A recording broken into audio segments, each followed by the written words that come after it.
وتفقد الطير فقال ما لي لا أرى الهدهد সুলাইমান আলাইহিস সালাম একদিন বনে জঙ্গলে অবস্থান করছে তার সৈন্যবাহিনী নিয়ে। হঠাৎ করে সুলাইমান আলাইহিস সালাম বলতেছে মা লিয়া লা আরাল হুদহুদ, আজকে কি হয়েছে হুদহুদকে দেখি না কেন? হুদহুদ একটা পাখির নাম। হুদহুদ কিসের নাম? একটা পাখির নাম। মা লিয়া লা আরাল হুদহুদ আম কানা মিনাল গায়িবিন, আজকে কি হয়েছে হুদহুদকে কেন দেখছি না? আর সুলাইমান আলাইহিস সালাম হুদহুদকে কেন খুঁজলেন? যেই জায়গাটায় সুলাইমান আলাইহিস সালাম যাইতো, যাওয়ার আগে এই হুদহুদ পাখি আগে আগে যাইতো। আগে আগে যাওয়ার উদ্দেশ্য হলো যেখানে সুলাইমান আলাইহিস সালামের সৈন্য নিয়ে বসবাস করবে বা থাকবে, ওই জায়গার পানির দরকার। পানি তো খাওয়া লাগবে, জরুরি কাজে লাগবে, বিভিন্ন কাজে লাগবে। পানি কোথায় পাবে? এই হুদহুদ পাখি সুলাইমান আলাইহিস সালামকে সন্ধান দিত। সুবহানাল্লাহ কয় না? সুলাইমান আলাইহিস সালাম যেখানেই যান না কেন হুদহুদ পাখি খবর দিত, হে সুলাইমান, এখানে পানি আছে, এখানে বসবাস করা যায়, এখানে থাকা যায়। আর যদি পানি না পাইতো সুলাইমানকে বলতো নবী এখানে থাকা যাবে না, এখানে কোনো পানির সন্ধান নাই। কিন্তু এই হুদহুদ পাখি এমন এক পাখি, তার চক্ষু এত তীক্ষ্ণ, কতশো মাইল নিচে পানি আছে, হুদহুদ উপর থেকে দেখতে পারে। তাও সুবহানাল্লাহ কয় না?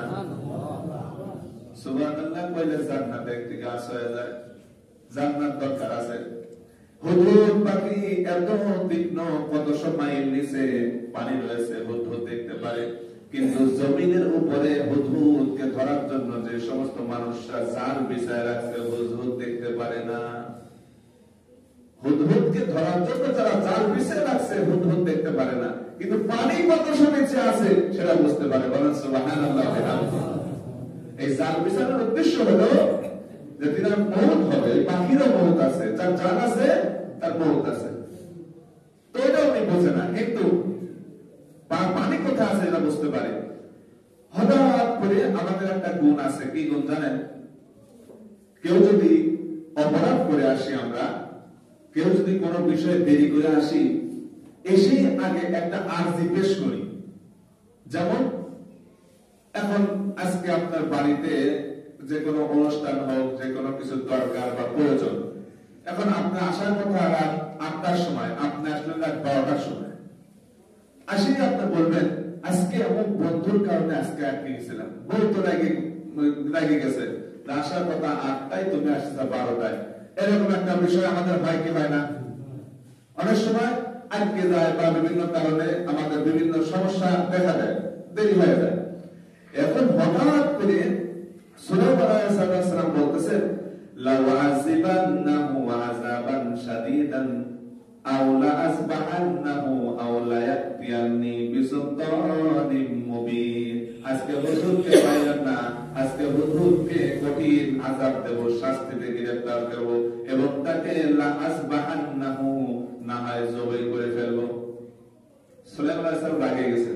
রেগে যাওয়ার কারণে বলতেছে আজকে তো কঠিন শাস্তি দেব, এবং শাস্তি এমন হবে, একদম শাস্তি হবে না, দ্বিগুণ তার শাস্তি হবে। আযাবান শাদীদা, কষ্টদায়ক শাস্তি তাকে দেওয়া হবে। আও লায়াসবাহান্নাহু, এবং না হয় তাকে জবাই করে ফেলবে। আও লায়াতিয়ানি বিসুলতানিম মুবিন।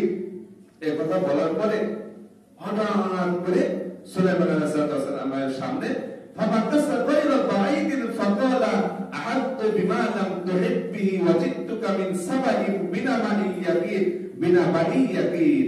হঠাৎ করে হুদহুদ পাখি হাজির। হুদহুদ পাখি এসে বলতেছে আপনি জানেনই না নবী, হে নবী আপনি জানেনই না কি ঘটনা ঘটেছে।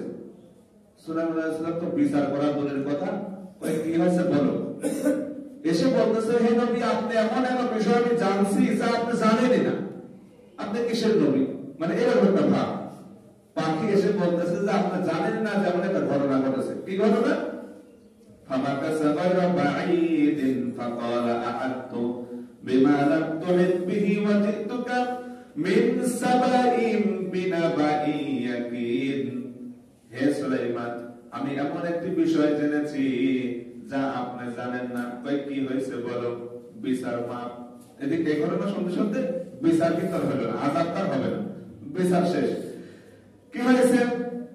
তখন বলতেছে ইন্নী ওয়াজাদতু ওয়াতাম তামলিকুহুম ওয়াউতিয়াত মিন কুল্লি শাইইন ওয়া লাহা আরশুন আযীম ওয়াজাদতুহা ওয়া কওমাহা ইয়াসজুদুনা লিশ-শামসি মিন দুনিল্লাহি ওয়া যায়্যানা লাহুমুশ শাইতানু আমালাহুম ফাসাদ্দাহুম আন সাবিলিল্লাহ আন সাবিলি ফাহুম লা ইয়াহতাদুন। হে সুলাইমান, আমি গিয়েছিলাম সাবা শহরে। সাবা শহরে যাওয়ার পর দেখলাম একজন রানী, রানীর নাম হলো বিলকিস। তিনি দেখলাম লিয়াসজুদু লিশ-শামস, সূর্যের পূজা করছে, মিন দুনিল্লাহ, আল্লাহর ইবাদত করে না, ওয়া যায়্যানা লাহুমুশ শাইতানু আমালাহুম, তাদেরকে শয়তান আবদ্ধ করে রেখেছে, ফাসাদ্দাহুম আন সাবিলি ফাহুম লা ইয়াহতাদুন, এইজন্য তারা হেদায়েত প্রাপ্ত হয় না। এসে বলতেছে আমি গিয়েছিলাম সাবা শহরে, ইয়ামিনের একটা জায়গা, শহরের নাম হলো সাবা। এই সাবা শহরে রানী বিলকিস বসবাস করে। রানী বিলকিসের পূর্বে যারা বসবাস করেছেন তারা ছিলেন তাদের বাপ দাদারা, তারা অনেকেই বলেছেন জিন জাতির থেকে তাদের মা বাবা তৈরি, অনেক অনেক মতামত প্রকাশ করেছেন। এই সাবা শহরে রানী বিলকিস বসবাস করে। কিন্তু হে নবী সুলাইমান, আমি দেখলাম এই শহরে এই রানী বিলকিসের মাধ্যমে রানী বিলকিস সূর্যের পূজা করে, তার মানুষগুলো সূর্যের পূজা করে এবং শয়তান তাদেরকে ওই কাজের জন্য নিযুক্ত করেছে, শয়তান তাদের ধোঁকা দিয়েছে। আন সাবিলি ফাহুম লা ইয়াহতাদুন, এইজন্য তারা হেদায়েত প্রাপ্ত হয় না। সুলাইমান আলাইহিস সালাম ঘটনা শুনলেন। ঘটনা শোনার পরে আল্লাহ ইয়াসজুদু লিল্লাহিল্লাযী ইউখরাজুল খাবা'a ফিস সামাওয়াতি ওয়াল আরদি ওয়া ইয়ালামু মা তুখফুনা ওয়া মা তু'লিনুন আল্লাহু লা ইলাহা ইল্লা হুয়া রাব্বুল আরশিল আযীম। তাহলে সুলাইমান আলাইহিস সালাম যখন হুদহুদের কথা শুনলেন, হুদহুদের কথা শোনার পরে তিনি চিন্তা করলো তাহলে রানী বিলকিসের কাছে আমার একটা দাওয়াত পত্র পাঠানোর দরকার। আরো 1 পৃষ্ঠা আছে, এই 1 পৃষ্ঠা ফুল শেষ করলে এই সুলাইমান আলাইহিস সালাম ঘটনা শেষ হবে। কিন্তু এখন আপনারা যদি কোর্স শেষ করে দেব না আগামী সপ্তাহে। হ্যাঁ আচ্ছা, তাহলে প্রথম হুদহুদ পাখি আসলো, এসে বলতেছে হে নবী, আপনি জানেনই না যেমন একটি ঘটনা ঘটেছে। কি ঘটনা? সাবা শহরে একজন রানী আছে, রানীর নাম বিলকিস। তিনি সূর্যের পূজা করে তার দলবল নিয়ে, এবং তিনি রানী ওই এলাকার, ওই সাবা শহরে আমিনের উনি রানী। ওনার কথা সবাই শোনে। ওনার এই সৈন্য দল হচ্ছে 1200 না 12,000 সৈন্য দল। আর এক একটা সৈন্যর পিছনে মানে এই যে কর্মী যারা থাকে, এক একটা কর্মীর পিছনে 10,000 করে কর্মী। সুবহানাল্লাহ, মানে আপনি বিলকিস এমন এক রাজত্ব। এবং তিনার যে সিংহাসন, সেই সিংহাসনটা হচ্ছে 7টা রোম ভেদ করে, 7টা রোম ভেদ করে এমন একটি জায়গা তার সিংহাসন, যে সিংহাসন তিনি হীরা, মুক্তা, মণি, জহরত, এই সেই যত রকমের ওই জামানার ভালো ভালো যা ছিল সবকিছু দিয়ে ওই সিংহাসন তৈরি করেছে। এবং সেই সিংহাসনে রানী বিলকিস বসত। রানী বিলকিস চিন্তা করলো যে সুলাইমান তিনি যদি নবী হয়, তাহলে আমি যদি ওনাকে উপঢৌকন হিসাবে কিছু দেই তাহলে গ্রহণ করবে না। আর যদি তিনি নবী রাসূল না হয়, তাহলে আমি যে উপঢৌকন দেব গ্রহণ করবে এবং আমাকে ইসলামের দাওয়াত দিবে না। এই কথা বলে তিনি চিন্তা করলো সুলাইমান আলাইহিস সালামের চিঠি তিনার কাছে গেল। চিঠি যাওয়ার পর তিনি চিঠি পড়লেন, পড়ে বলতেছে ইন্নাহু মিন সুলাইমানা ওয়া ইন্নাহু বিসমিল্লাহির রহমানির রহিম। হে আমার পরিষদ পর্ব, পরিষদ যারা আছো, তো পরিষদে যারা আছো তোমরা সকলে শোনো, আমার কাছে অমুক জায়গা থেকে সুলাইমান নামে একজন নবী এবং রাসূল আমার কাছে দাওয়াত পত্র পাঠিয়েছে। সেখানে লেখা আছে পরম করুণাময় দয়ালু আল্লাহর নামে শুরু করছি। এই কথা শোনার পরে তিনি সবার সদস্যদের বললেন কি করা যায়। তখন তিনি চিন্তা করলেন যদি কোনো উপঢৌকন দেই তাহলে হয়তো এই নবী গ্রহণ করলে আমাকে ইসলামের দাওয়াত দিবে না, আর যদি এটা গ্রহণ না করে তাহলে বলবো তিনি আসলে একজন নবী। অটোমেটিক তিনি উপঢৌকন পাঠালেন। উপঢৌকন নেওয়া দেওয়ার পরে সুলাইমানের সামনে হাজির তার যারা বার্তা বাহক বা দূত যারা ছিল তারা যখন আসছে, সুলাইমান আলাইহিস সালাম বলতেছে আল্লাহ তাআলা রানী বিলকিসকে যা দিয়েছে তার থেকে দ্বিগুণ বেশি আমাকে আল্লাহ দিয়েছে, তোমাদের উপকরণ তোমরা ফেরত নিয়ে যাও। এই কথা শোনার পরে দূতরা উপঢৌকন নিয়ে চলে আসলো রানী বিলকিসের কাছে। রানী বিলকিস চিন্তা করলো তিনি আসলেই নবী, তিনার কথা শোনা লাগবে, তিনার কথা মানতে হবে, তাহলে আমাদের এই রানীগিরি, আমাদের এই বাদশাহত্ব, রাজত্ব কোনো চলবে না। সুলাইমান যদি সব শেষ করে দেয়, সব ধ্বংস করে দেয়। এই জন্য রানী বিলকিস তার সৈন্য বাহিনী নিয়ে চলে আসলেন সুলাইমান আলাইহিস সালামের কাছে। সুলাইমান আলাইহিস সালামের কাছে যখন আসবে, আসা 3 মাইল দূরে সুলাইমান আলাইহিস সালাম দেখতেছে যে ধুলাবালি উঠতেছে। এই সময় সুলাইমান আলাইহিস সালাম তার সৈন্যদের বলল এখানে এত ধুলাবালি উঠতেছে কেন? তখন বলতেছেন তার সৈন্য বাহিনী, হে সুলাইমান, হে নবী, রানী বিলকিসের সৈন্য সহকারে আপনার কাছে আসতেছে। এই কথা শোনার পরে তিনি চিন্তা করল তাহলে রানী বিলকিস তো চলেই আসতে পারে, তাহলে এখন কি করা যায়? রানী বিলকিসকে আসার যে 3 মাইল রাস্তা আছে সেই রাস্তায় রানী বিলকিসের 2টা ইট, 2টা হচ্ছে রূপার ইট, 2টা স্বর্ণের ইট, এরকম ভাবে কিছু উপঢৌকন আমাকে দিয়েছিল। উপঢৌকন তো আমি গ্রহণ করে নাই। তাহলে রানী বিলকিস যেহেতু আসতেছে, তোমরা 3 মাইল রাস্তাকে সোনার রাস্তা বানায় দাও। বলেন সুবহানাল্লাহ।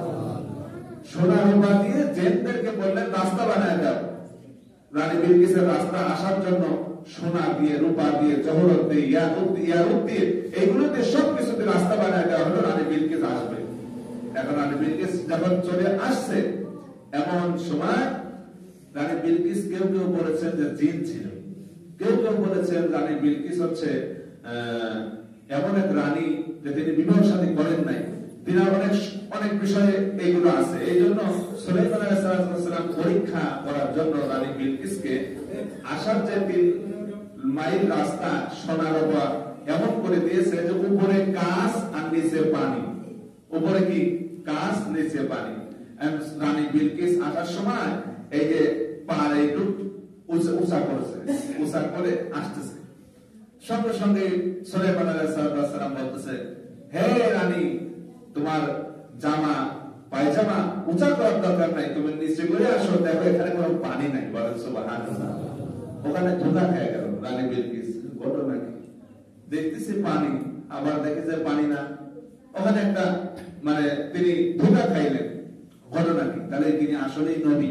তিনার কাছে আসলেন, আসার পরে সুলাইমান আলাইহিস সালাম তাকে এক আল্লাহর ইবাদত এবং গোলামি করার দাওয়াত দিলেন এবং বললেন তোমার রাজত্ব সব ঠিক থাকবে, তুমি খালি আল্লাহকে মেনে নাও, রাসূল আমাকে মেনে নাও।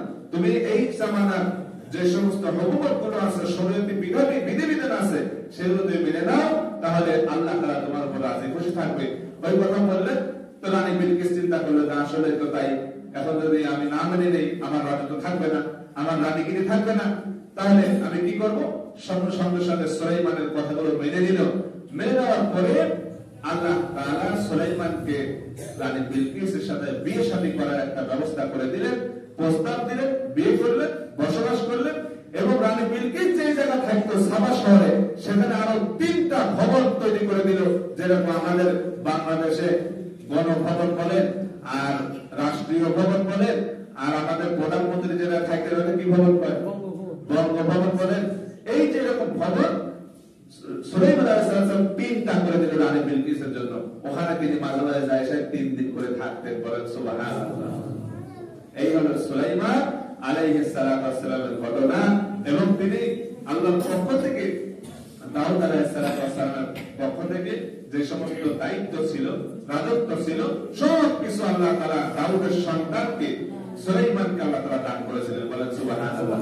এই হলো আজকের আলোচনা। কিন্তু আমার মেন কথা হলো যে এই যে দাউদ আলাইহিস সালামকে আল্লাহ তাআলা নবুয়তের দায়িত্ব দিল, রিসালাতের দায়িত্ব দিল, সেই সাথে রাজত্ব দিল, সমস্ত জীব জানোয়ার হায়ওয়ান নাতে যত রকম পক্ষী পাখি আছে, যত রকমের পিপিলিকা আছে, জিন আছে, সকলের কথা তিনি বুঝতে পারতেন, সকলের কথা তিনি শুনতেন, বুঝতেন। এই জন্য আল্লাহ তাআলা কি করলেন? প্রশংসা করলেন এবং কি বললেন?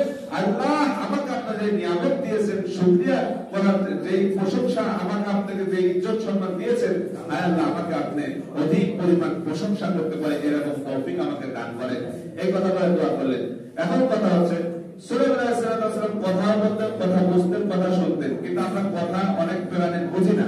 কিন্তু আল্লাহ তাআলা আমাদের কথা বলার শক্তি দেয় নাই? শক্তি দিয়েছে তো? জি। তাহলে এটার জন্য শুকরিয়া আছে না নাই? আছে। কয়দিন এই জন্য শুকরিয়া করেছি? জবান দিয়ে এই যে কথা বলছি, এটা আল্লাহ পাকের বিশেষ এক অনুগ্রহ এবং দয়া। এই কথা যদি বলা বন্ধ হয়ে যায়, যতক্ষণ পর্যন্ত হাসিল পছন্দ করবেন, কেউ আপনার ডাকে সাড়া দেবে না, যত ইশারা করেন। কিন্তু কথা বলার শক্তি দিয়েছে। আমরা এই জবান দিয়ে অহেতু, অশ্লীল, বেহায়াপনা, বিপদ, শেখায়ত এগুলো করতেছি, কিন্তু আল্লাহর প্রশংসা করতেছি না। আল্লাহ তাআলা আমাদের সকলকে এই কথাগুলো বুঝে আমল করার তৌফিক দান করুন। সকল বলি আমিন। ওয়া আখিরু দাওয়ানা আনিল হামদুলিল্লাহি রাব্বিল আলামিন।